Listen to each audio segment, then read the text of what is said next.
Welcome back, everyone, and happy Wednesday. Last week's theme was all about empire. Our final game session would have been the question, should Athens rebuild its empire? On Monday, we met three major leaders who built up the Delian League. And then on Wednesday, I introduced you to Pericles' funeral oration, which gives us an idea of Athenian attitudes, how they saw themselves as leaders of the Greek world, or the school of Hellas, as Pericles called it. The theme of empire is also going to continue this week. Today, with me asking the question, can democracies really have empires? Is it an ethical thing for them to do? And then on Friday's class, I'm going to actually show you the history of how Athens historically tried to rebuild its empire between 380 and 360 BCE. Today's a little more philosophical, though, or theoretical. We're going to have a look at Thucydides and have a dive into two case studies about how Athens behaved as an imperial leader. So if you're planning to write your final speech paper or research paper on empires, these two case studies will really be key to rounding out your argument for or against. All right, I don't know if you need any text open today, but if you want, you can always have Thucydides. Let's jump right in. When we consider the topic of democracy and empire, we have to start by recognizing that to some degree, it's a little bit of a paradox, the notion of a democracy with an empire. And maybe a better way to put it would actually be to say that democracies and empires are very different categories, almost like apples and oranges. A democracy, on the one hand, is fueled by the idea of distributed power, that no great power lies in any one set of hands. It's also fueled by representation, the notion that everyone has an equal voice. And another cornerstone of democracy is personal liberty. I can say what I please. I can move where I please. I can conduct myself, for the most part, as I please. And fundamental also to democracy is the protection of minorities. The idea that the minority won't necessarily always get its way, but it will at least have the room to be heard and freely share its minority view. In many ways, empire is the complete orange to this apple, in the sense that empire is about crystallizing power, centralizing it in one single place, usually in the hands of a monarch or an emperor. If representation and distributed power are cornerstones of democracy, then the primary mechanic of empire is the idea of opposing the will of a capital. Think of the Hunger Games, the capital city, on all the other peoples and regions. And of course, empires are not interested in protecting minority views. Quite the opposite, they often use coercion or violence in order to get minorities to do what they want. So it's strange, and that's what I mean. We have to ask ourselves, is it ethical for a democracy to have an empire? Is it acceptable for a free people to have an instrument of forcing others to do as they say? Now, a little bit about terminology I want to caution here. Many historians are actually uncomfortable with the idea of calling Athens an empire. And this is because, unlike many empires, they weren't terribly interested in conquering land.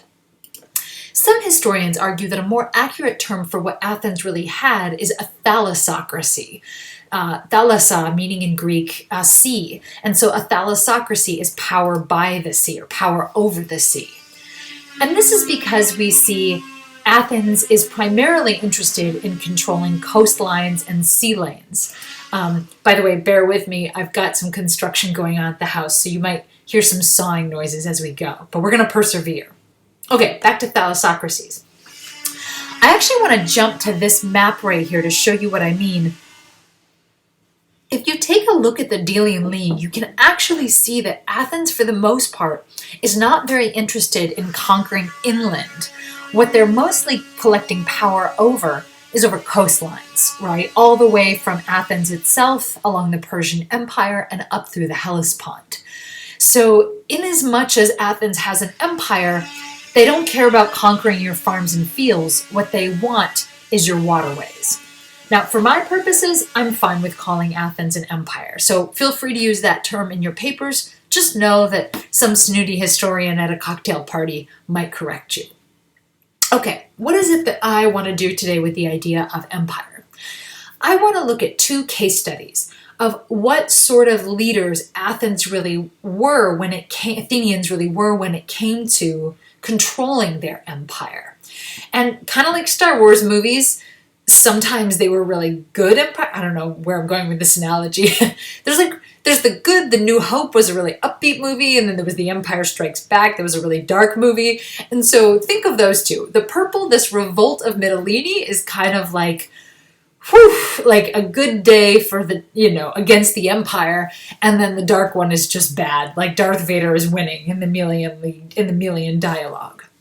But in both of these case studies, we see the Athenians grappling with that tension between being a democracy and having an empire, and whether or not they need to extend the same principles of justice and freedom out into the world, or whether they need to do what is best for Athens.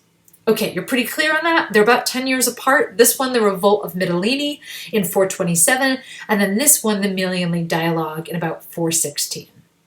All right, let's begin with the more upbeat, cheery one, the Revolt of Mytilene. Okay, in order to understand the Revolt of Mytilene, it actually helps to know a little bit about geography. Mytilene is the largest and most powerful city on the island of Lesbos.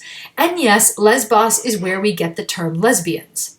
This is because there's a very famous ancient female poet named Sappho who wrote homoerotic poetry, and it kind of gave life to this rumor that all the women on the island of Lesbos loved other women, hence you get lesbians. But that's not the train we're going to go on today. We're going to focus on Mytilene. Okay, back to Mytilene.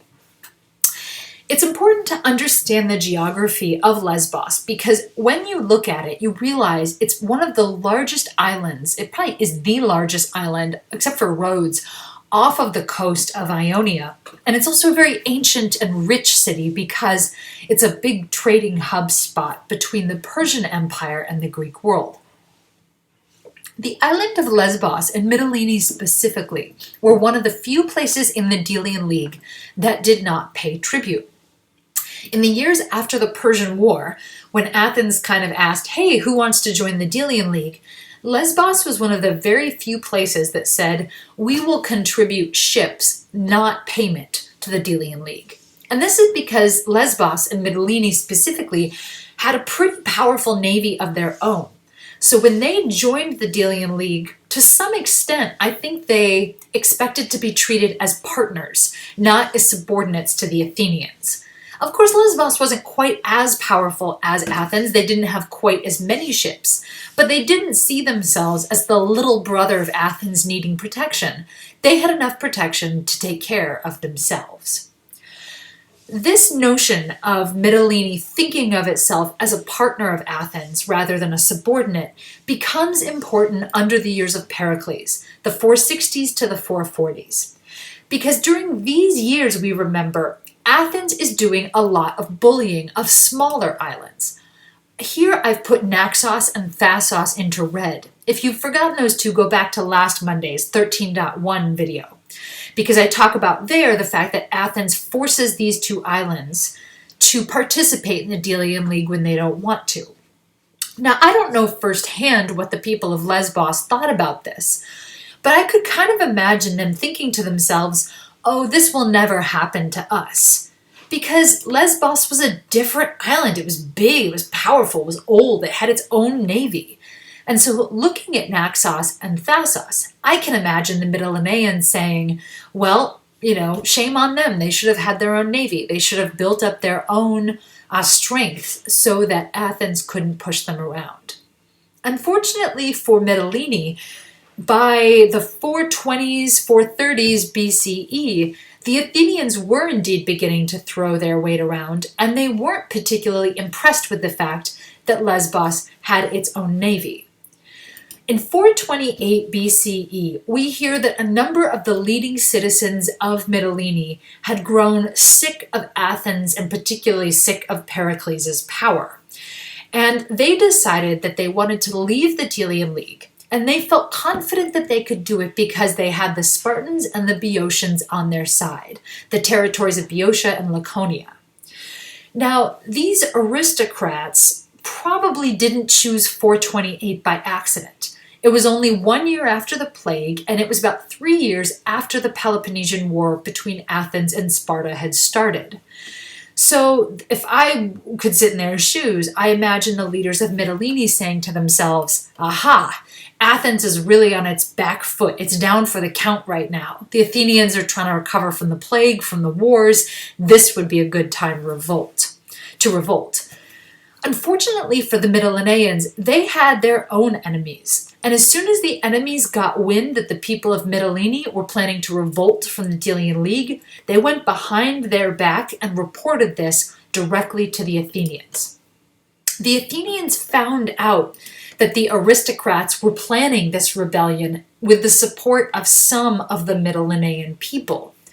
And unfortunately for the Mytileneans, not only did the Athenians find out early, the Spartans and Boeotians ultimately failed to get their act together and help them at the time of the revolt. So Athens quickly surrounded the island and shut down the revolt, arrested the ringleaders, and in the heat of the moment, the democracy of Athens decided that they would punish the city of Mytilene by executing all of the people, every man, woman, and child. We know the Athenians decided on these harsh measures because of Thucydides. According to Thucydides, the Athenians held an assembly, and it was at this assembly that tempers flared. Kind of like in our game sessions when one of you guys would go off on a tangent and accuse the other of something. At this boy, I'm really all over the place in my words today. At this rowdy assembly, the Athenian president called and said, "Who thinks that we should execute the Mytileneans?" And there was a number of shouts, "Death to traitors! Kill every last person! You're either with us or against us!" And in the course of a single assembly meeting, the democracy rapidly voted to give the people of Mytilene the absolute harshest penalty for revolting from Athens. In order to fulfill this vote of the assembly, that evening, the Athenians sent off a single ship to Mytilene with their war commanders, and these commanders were under the order to take all of the defensive ships stationed around Lesbos and to close in on Mytilene and kill all of the people. Nobody spared. Didn't matter if you participated in the plot or not. Let's make an example of Mytilene. Now, I don't know about you, but I feel like at some point we've all made a really rash decision or sent off a really harsh email or said something in the heat of the moment that we probably shouldn't have. And if you're a normal human being, then sometimes the very next day you have second thoughts. And that is exactly what happened to the Athenians. After pushing the execute button on the Mytileneans, on the very next day, less than 24 hours later, the Athenians had some regrets about the way they had acted towards the people of Mytilene. This is a classic democracy, right? Back and forth and back and forth. Not all of the Athenians, but enough Athenians wanted to reconvene and rediscuss the issue. Thucydides recalls this debate in Athens as a pivotal moment for democracy and the Athenians to decide what kind of imperial leaders are we going to be. The two speakers that Thucydides mentions by name as the leaders of the opposite views are Cleon, whom we've seen before. He is the demagogue, the anti-Sparta demagogue who sort of fills in the gap after the death of Pericles. We've studied him before. And Diodotus, who we haven't studied before, but we know Diodotus was the key speaker against execution. And yes, I know I've stolen these delightful Assassin's Creed characters. I'm kind of thinking of playing it myself during this coronavirus chaos, but we'll just have to see. Anyway, so what we're going to do is we're going to take a couple minutes and I want to look at some of the hit lines from Cleon and the hit lines from Diodotus. I've asked you to read both of their speeches for today, so I won't go over every section, just the highlights. But I really want to say that if you want to use a good primary source for your paper on empire, their speeches are excellent. All right, we're going to start with Cleon. Why should the people of Mytilene die? Now, Cleon was a pretty unapologetic war hawk, and when he speaks against the people of Mytilene, he really does everything he can to characterize them as bad faith actors. In this first passage, it strikes me that Cleon makes a pretty calculated argument that the people of Mytilene didn't just carry out a revolt. What they did should be considered an attack against Athens' broadside. I'm going to quote a few pieces in here. I'm going to proceed to show you that no one state has ever injured you as much as Mytilene. I can make allowance for those who revolt because they cannot bear our empire, or who have been forced to by the enemy, Sparta. But for those who possessed an island with fortifications, who could fear our enemies only by sea, and there had their force of triremes to protect them, why would a city like Mytilene that could really hold its own, they had no excuse to revolt. Jumping back into the passage. It is deliberate and wanton aggression, an attempt to ruin us by siding with our bitterest enemies. For Cleon, what Mytilene did was, again, not just an act of revolt or trying to withdraw like what Naxos did. By joining Sparta, by declaring their loyalties with somewhere else, it was a true act of a traitor, of even treason. Cleon's other big argument in his speech is that Mytilene could create a bit of a domino effect. That if they don't punish Mytilene, other states will revolt. I'm going to quote up top.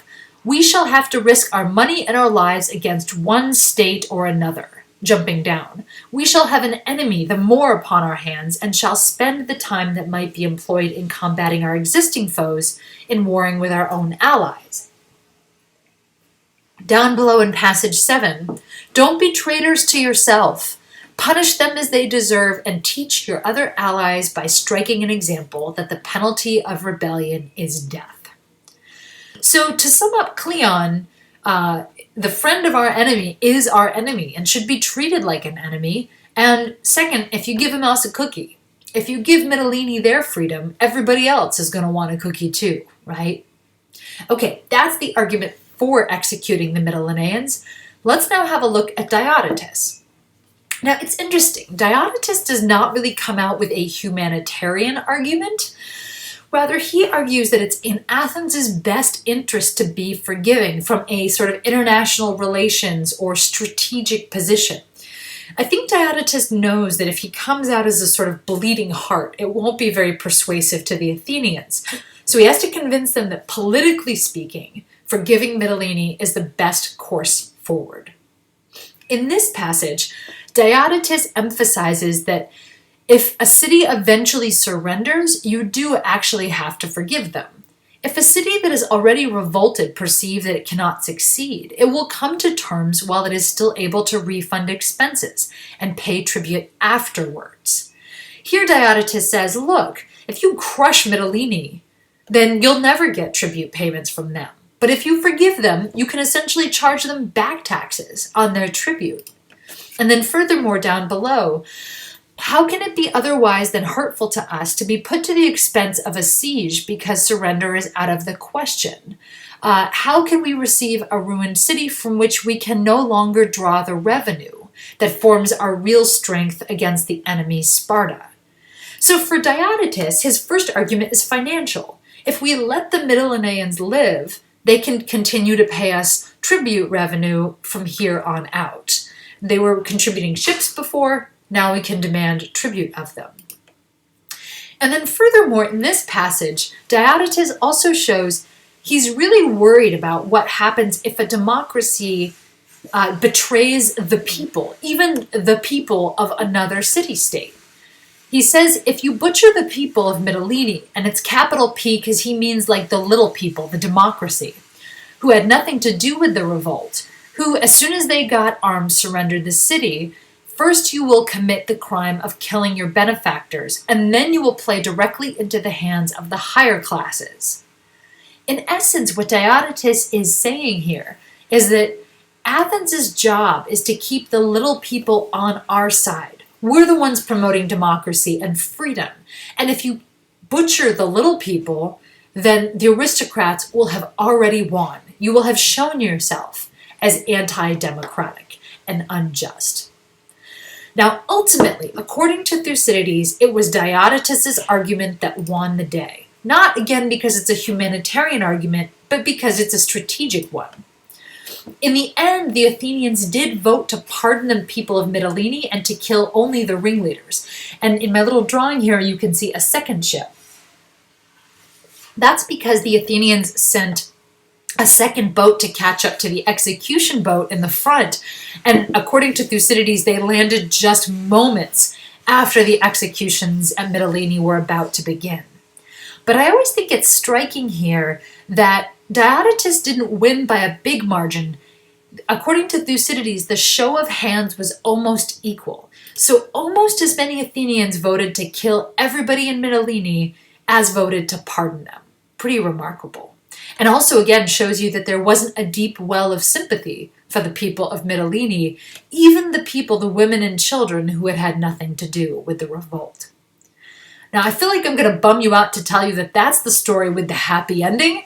It's not going to get lighter and brighter from here. From here now, we move into the Empire Strikes Back story. And the Empire Strikes Back story is all about the island of Melos. We haven't talked about Melos at all, really. It's a pretty small island, and it's a rare island in the sense that it is a Spartan colony. Way back in the 700s or 600s BCE, Sparta had sent out a small contingent of Spartans to colonize the island of Melos. But they had long since kind of faded as, a strong political tie. The people of Melos were pretty neutral during the Peloponnesian Wars. Nonetheless, they still have that ancestral connection back to the homeland of Sparta. Now, throughout most of the early history, like say the Persian Wars right up to the exile of Cimon, Melos had done a pretty good job of staying neutral, right? That they hadn't ever fought with Athens, they never fought with Sparta, they just stayed their own little lane doing their own thing. But as tensions grew during the Peloponnesian War between Athens and Sparta, it became pretty clear that they weren't going to be able to stay neutral for much longer. And I love this little meme because this is how I think of Melos, right? Like they have Athens and Sparta who hate each other, and then Melos is like the little tiny island stuck in between them. And it was only a matter of time before either Sparta or Athens was going to demand their loyalty. Do you want to take a guess who it was? Yeah, it's Athens. Unsurprisingly, Athens is the one who demands Melos' loyalty first. And according to Thucydides, the Athenians sent some ambassadors to Melos, and I kind of like to think of it as like a mob conversation, like, we would like you to join us or die, right? Like those are your only two options. Melos can either join the Delian League or they can die or become slaves to the Athenians, which isn't really much to choose from. What's extraordinary about the Melos story, though, is that Thucydides preserves for us some of the negotiations between the people of Melos, their ambassadors, and the Athenian commanders. Now, we have to take this with a big grain of salt because it is pretty unlikely that the version Thucydides gives us is anywhere near what was really said. But still, it's as close as we've got, and we can see kind of like a David and Goliath story, how Melos and Athens are thinking about their power. And this is one of the opening statements of the Melian ambassadors. They say, "To the fairness of quietly instructing each other as you propose there is nothing to object," i.e., stop telling us we don't have anything to worry about, we can reasonably expect from this negotiation is war if we prove to have a right on our side and refuse to submit, or in contrary case, slavery. In this passage, the Melians are essentially saying, you've given us no choice. Like, our options are bad or bad. Like, if we join you, then Sparta's going to squash us. And if we try to stay neutral, you're going to squash us. There is no winning for us here. Now, what I'd like to show you from here on out, I found a great little comic strip that tried to kind of draw out a more comic-y version of what the Melian dialogue looks like. I only had you read a small fragment, but the conversation between the two powers does not go well. Melos essentially appeals to Athens as a democracy. Like, come on, Athens, you guys are a democracy. Aren't you all about justice and freedom and liberty? Like, why are you picking on a little island like us? And Athens' reasoning is pretty utilitarian and barbaric. They say the strong do what they can and the weak suffer what they must. This is a dog-eat-dog world, Melos. Yeah, okay, maybe according to some principles, what we're doing is not fair. But it's fair in the eyes of the strong and the weak. There's almost a Darwinian justification here. If you don't join us, then you are meant to die out. You are meant to suffer whatever we demand of you. And then in the sort of closing element of the conversation, the Athenians further justify their actions by saying, anyone in our position of power would do exactly the same thing. Now, if I had to summarize the whole of the Melian dialogue into kind of two big points, I would say they're this, and they both come from the Athenian perspective. Their dialogue shows that the Athenians are deciding that they're going to define good as whatever best serves their empire. And then the second point again, that this is just the natural way of the world. The bully will always crush the bullied. The lion will always catch the antelope. If you are strong, then you can do what you want. And if you're weak, then you just have to suffer what you get. And that if you don't like that, then your only option is to get stronger or to align yourself with somebody stronger. Not a particularly nice message, but may actually be a worldview that many of you guys do have. Ultimately, and this is what makes the Melian people so admirable, is that in the very end they decide to stand up to Athens. This is the final speech of the Melians in that dialogue when they say, "Our resolution, Athenians, is the same as it was at first. We will not in a moment deprive of freedom a city that has been inhabited these 700 years. We will put our trust in the fortune by which the gods have preserved it to now, and we will hope that the Spartans help us."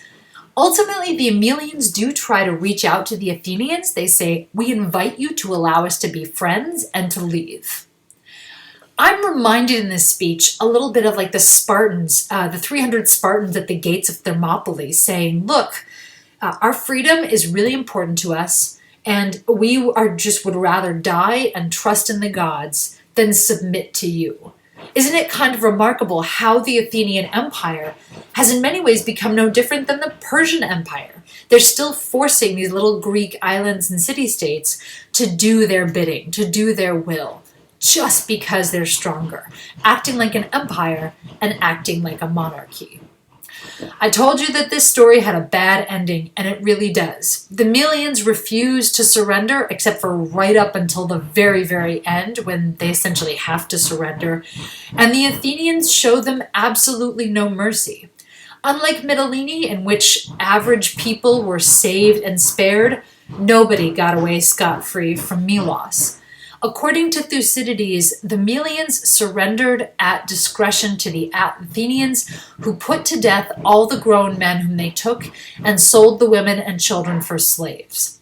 Furthermore, the Athenians send out 500 of their own people, Athenian colonists, and settled the place themselves. It's pretty horrifying here. It's almost like, I don't want to use this term lightly, but a little bit of a Holocaust in the sense that they wipe out the entire race of the Melian people, they sell women and children off, they kill all the men, and then they take their property, their farms, their homes, and they put them in the hands of Athenian citizens. Is this evil or barbaric? Maybe. Yeah, it might be pretty hard to get away from the fact that I don't think you'd find an ethicist in the world who is comfortable with this sort of imperial behavior. But does it also serve Athens's imperial agenda? Yes, it also does. And if you're defining the good as what is good for Athens, well, then it's pretty good. In order to close today, we're going to hit right at that 30-minute mark. Woohoo! I want to sum up today by saying that when Athens transforms this Delian League, this coalition, into an empire, their definition of good and evil takes on a new form. And they begin to measure what is good by their own interests rather than what is good for the league itself.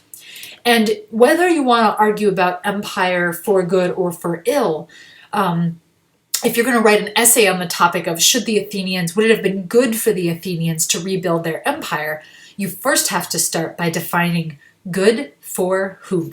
A very Socratic question at its root. All right, hoping to see some of you guys by our little Zoom meeting today or on discussion board posts. Whatever it is, hope you enjoyed these 2 case studies, and I'll see you Friday. Adios.